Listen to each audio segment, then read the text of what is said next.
Hello viewers, எல்லோரும் எப்படி இருக்கீங்க? நான் சூப்பராக இருக்கேன். இப்போ மழை மேகமாக இருக்குது எங்கள் ஊரில். மழை வருமானு தெரில. இருந்தாலும் இப்போ நம்ம ஒரு திட ஃபெர்டிலைசர் தான் கொடுக்க போகிறோம். கொடுத்துட்டு நம்ம தண்ணி ஊற்றி விட்ருவோம். இங்கே பாருங்கள் விவர்ஸ், பூ பூத்துட்டாக பாருங்கள். மயில் மணிக்கம் கலரே எவ்வளோ அழகாக இருக்குது பாருங்கள். நான் வரிசையாக நிறையா பூ பூப்பாக எங்களுக்கே இருக்குமா, பார்க்க நமக்கு அழகாக இருக்கும். எவ்வளோ சூப்பராக இருக்குன்னு பாருங்கள்.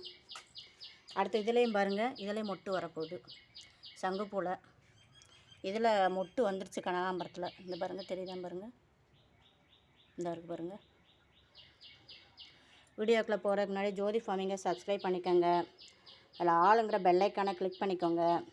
அப்போனா நான் போடுற வீடியோ உடனே உங்களுக்கு நோட்டிஃபிகேஷனாக கிடைக்கும். வாங்க வீடியோக்குள்ளே போவோம். வேறு ஒன்றும் இல்லை விவர்ஸ், நமக்கு இந்த கொழிஞ்சி செடி வந்திருக்கு பாருங்கள். இதைத்தான் என்ன செய்ய போகிறேன், இந்த இலையில எடுத்து நம்ம கொய்யா மரத்துக்கும் மற்ற பீக்கங்காய் செடிக்கு இதுக்கெலாம் என்ன செய்ய போகிறேன், அடி உரமாக கொடுத்து விட போகிறேன். நம்ம இப்போ இந்த இதெல்லாம் கொழிஞ்சி செடி வெளியே போய் நம்ம தேட வேண்டியதில்லை. நம்ம வீட்டிலையே இருக்கிறனால இதை எடுத்து போட்டு விட்டாலே சரி, செடி நல்லா சிறப்பாக முளைக்கும். இதில் இருக்கிறனால காஞ்ச வெண்டைக்காய் செடி கூட இங்கே பாருங்கள், இப்போ அவ்வளோ மொட்டு வச்சுருச்சு பாருங்கள். மொட்டு வச்சு சூப்பராக வந்துருச்சு.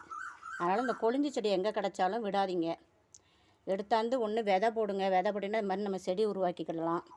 நம்ம இதிலேருந்தே எடுத்து என்ன செஞ்சுக்கலாம், செடிகளுக்கு உரமாக கொடுத்துக்கிடலாம். எவ்வளோ சிறப்பாக இருக்குன்னு பாருங்கள். இதைத்தான் நான் இப்போ எடுத்து என்ன செய்ய போகிறேன், செடிகளுக்கு கொடுத்து விட போகிறேன். இந்த பூ பூத்திருக்குல காய் வந்துருச்சு பாருங்கள். இந்த பாருங்கள் கொழிஞ்சி காய்.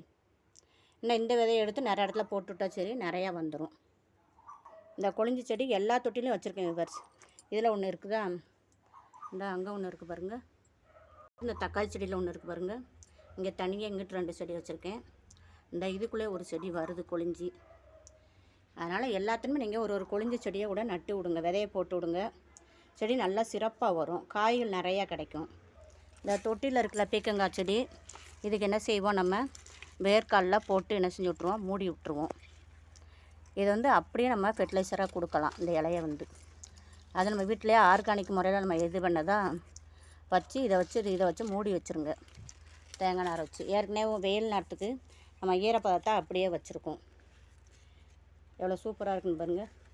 இந்த இருக்குது பாருங்கள், இன்னொரு கொழிஞ்சி செடியும் இன்னொரு இதுலேயும் வச்சுருக்கிறேன். அதையும் காமிக்க. இந்த வெண்டைக்காய் செடியில் ஒரு கொழிஞ்சி செடி வளருது பாருங்கள் விவர்ஸ். இதில் வெண்டைக்காய் 2 தளிர் அடித்து வருது பாருங்கள். எல்லாத்துக்கும் இந்த கொழிஞ்சி செடியும் நல்லா காஞ்ச செடியவும் என்ன செஞ்சிடும், நல்லா தழுக்க வச்சிரும்.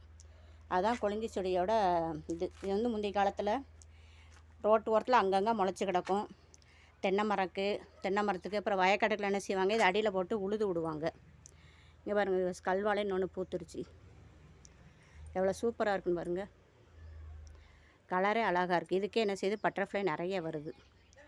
வீடியோ பிடிச்சா லைக் பண்ணுங்கள், சப்ஸ்கிரைப் பண்ணுங்கள் ஜோதி ஃபார்மிங்கை. தேங்க்யூ. மிளகாலாம் கொஞ்சம் பெருசாகிடுச்சு, ஹார்வெஸ்ட் பண்ணாலும் தேவலை.